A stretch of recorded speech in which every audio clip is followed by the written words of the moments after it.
ಹಬ್ಬಕ್ಕೆ ಅಕ್ಕಿ ತೆಂಬಿಟ್ಟು ಮಾಡೋದು ಯಾವ ರೀತಿ ಅಂತ ನೋಡೋಣ. ಅಕ್ಕಿನ ನೆನೆ ಹಾಕಿದ್ದೀವಿ, ಅದು ಸಾಫ್ಟಾಗಿ ನೆಂತಿರಬೇಕು.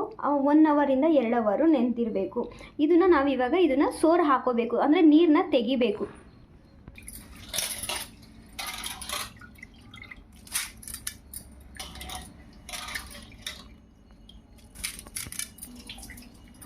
ಅಕ್ಕಿನ ಈ ಥರ ಒಂದು ಬೌಲಲ್ಲಿ ಹಾಕ್ಕೊಂಡು ನೀರೆಲ್ಲ ಕ್ಲೀನಾಗಿ ಸೋರಿಸ್ಕೋಬೇಕು.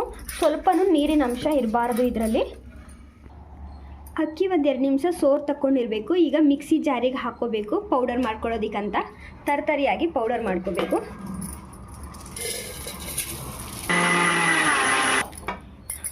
ಮಿಕ್ಸಿ ಜಾರಿಂದ ಹಾಕ್ಕೊಂಡಿರೋದನ್ನು ಇವಾಗ ಪೌಡರ್ನ ಒಂದ್ರಿ ಮಾಡ್ಕೋಬೇಕು.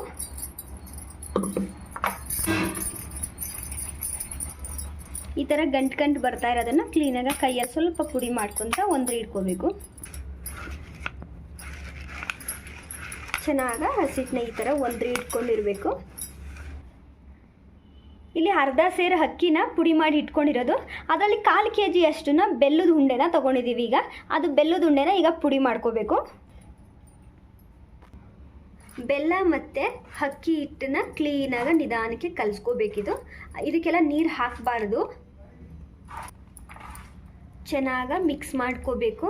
ಇದು ಹದ ಬರೋವರೆಗೂ ಅಕ್ಕಿ ಬೆಲ್ಲ ಕ್ಲೀನಾಗಿ ಮಿಕ್ಸ್ ಆಗ್ತಾ ಹೋಗಬೇಕು.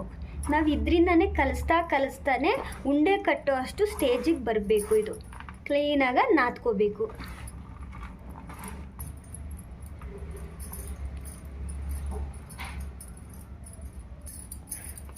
ಕೈಯಲ್ಲೇ ಕ್ಲೀನಾಗಿ ಈ ಥರ ಉಂಡೆ ಕಟ್ತಾ ಹೋಗಬೇಕು.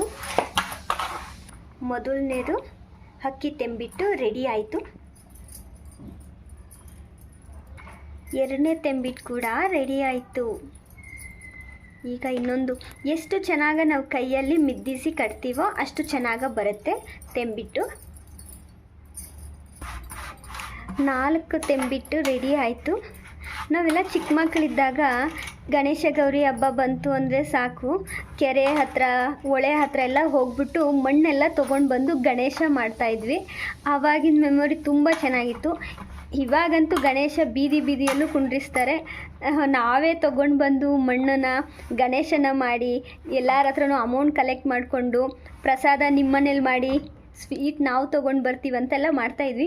ಒಂದು ಸಾರಿ ನಾವು ಪ್ರಸಾದ ಮಾಡೋಕ್ಕಂತ ಬೆಲ್ಲ ತೊಗೊಂಡು ಬಂದಿದ್ವಿ. ಒಂದು ಸಾರಿ ನಾಯಿ ಕಚ್ಕೊಂಡು ಓಡೋಗ್ಬಿಟ್ಟಿತ್ತು. ನಾವು ಅದರಿಂದ ಓಡೋಗಿ ಅದಕ್ಕೆಲ್ಲನೂ ತುಂಬ ದೂರ ಓಡಿಸ್ಕೊಂಡೆಲ್ಲ ಹೋಗಿದ್ವಿ. ಆ ಥರದ್ದು ಒಂದೆಲ್ಲ ಮೆಮೊರೀಸು. ಗಣಪತಿ ಹಬ್ಬಕ್ಕೆ ಹಸಿ ಅಕ್ಕಿ ತೆಂಬಿಟ್ಟು ಮಾಡೋದು ಈ ರೀತಿ. ನಿಮ್ಮ ಮನೇಲಿ ಯಾವ ರೀತಿ ಮಾಡ್ತೀರಾ ಅಂತ ಹೇಳಿ. ತೆಂಬಿಟ್ಟು ರೆಡಿ ಆಯಿತು. ನೀರು